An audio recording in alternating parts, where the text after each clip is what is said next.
Secara diam-diam, Sandra Dewi memenuhi panggilan penyidik untuk kembali menjalani pemeriksaan di Kejaksaan Agung Jakarta Selatan. Pemanggilan keduanya ini dilakukan untuk mendalami keterkaitan aset-aset yang dimilikinya terhadap perkara tindak pidana korupsi tata niaga timah yang tengah dihadapi Harvey Muiz. Berbeda dari pemeriksaan pertamanya yang terang-terangan hadir memasuki gedung Kejaksaan Agung dengan penuh senyum dan tak lupa memberikan tanda cinta, kini Sandra Dewi seolah menghindar dengan datang tanpa diketahui awak media. Terpantau dari gambar CCTV, Sandra Dewi justru telah memulai pemeriksaannya sejak pukul 8 pagi hingga menjelang malam.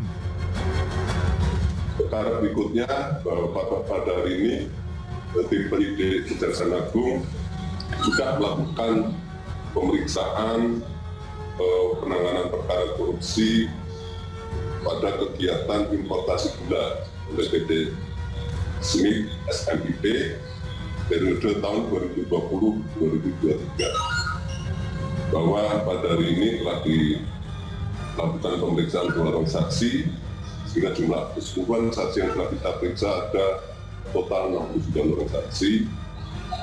Satu di antara saksi yang kita periksa setelah kita lakukan pendalaman dinyatakan telah cukup alat bukti. Untuk statusnya peningkatan untuk hari ini diperiksanya cukup panjang nih Pak, lebih dari 5 jam. Statusnya saat ini masih saksi atau terperiksa atau seperti apa dari? Yang bersangkutan masih kita periksa sebagai saksi dengan tujuan untuk membuat terang sebenarnya sejauh mana pemisahan harta antara tersangka HM dengan saudara SD.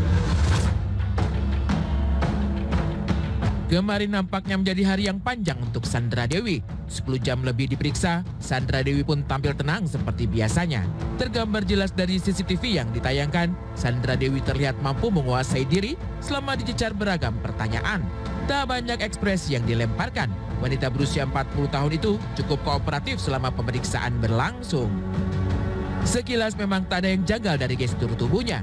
Namun jika melihat satu momen, Sandra Dewi nampak tak fokus saat mengecek dokumen-dokumen yang diberikan. Tatapannya justru tidak tertuju pada kertas di hadapannya, melainkan ke objek lain yang berada di sekitar. Lantas, bagaimana tanggapan pakar ekspresi melihat gerak-gerik Sandra Dewi ini? Saya lebih, ya itu cukup terlihat dia nervous sih, agak tegang dengan ketegangan di samping kanan kiri dekat pipi sana. Cukup kelihatan dia cukup tegang gitu. Tapi sekarang apakah kemudian orang tegang itu pasti salah? Jawabannya tidak. Banyak orang umum di luar sana kalau dipanggil dan dimintai keterangan oleh pihak kepolisian atau pihak kejaksaan itu sama deredek gitu. Jadi kita nggak bisa menyimpulkan apapun dalam hal ini selain bahwa dia itu tegang, nervous. Nampaknya pemeriksaan yang dijalani Sandra Dewi kemarin cukup rumit. Karena jika mengingat saat dipanggil pertama kali oleh Kejaksaan Agung, Sandra Dewi justru terlihat lebih cerah. Jika sebelumnya hadir mengenakan pakaian putih, Sandra Dewi pun seolah tak mengalami ketegangan. Cukup banyak berinteraksi, bahkan mampu melemparkan tanda cinta pada awak media. Kini penampilannya justru kontras. Tampil mengenakan baju hitam, Sandra Dewi bungkam 1000 bahasa usai menjalani pemeriksaan. Sekitar pukul 18 waktu Indonesia Barat, Sandra Dewi keluar dari gedung penyidik Kejaksaan Agung dengan raut wajah tak sesumringah kemarin. Usai memberikan kesaksiannya, dikawal ketat, Sandra Dewi justru nampak bergegas untuk pergi tanpa membuka mulut. Hanya ada senyum simpul yang terukir pada wajahnya. Matanya pun seolah enggan menatap kamera. Ribuan pertanyaan yang dilontarkan wartawan pun diacuhkan begitu saja. Dengan mengatupkan kedua tangannya, pemeran sekaligus model kenamaan itu seolah tengah meminta maaf.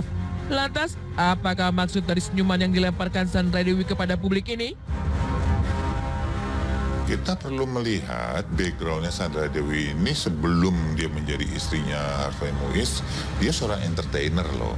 Seorang entertainer yang biasa untuk menampilkan wajah yang sumringah, yang senyum kepada publik, walaupun di belakangnya remuk redam. Buat saya, apa yang ditampilkan Sandra Dewi ini adalah refleks dari bahwa dia dulu ada seorang entertainer dan nggak mungkin hilang dalam sekejap gitu. Bahwa dia ya tanda petik istilahnya ya, senyum basa-basi gitu loh. Tetapi kalau yang ekspresi beneran itu justru yang bisa dilihat ketika dia berada di dalam ruang pemeriksaan. Kalau kita perhatikan ada salah satu video yang menampilkan dia lagi nyari dokumen, tetapi kalau kita lihat kepalanya justru ngelihat ke arah sebelah kirinya dia. gitu.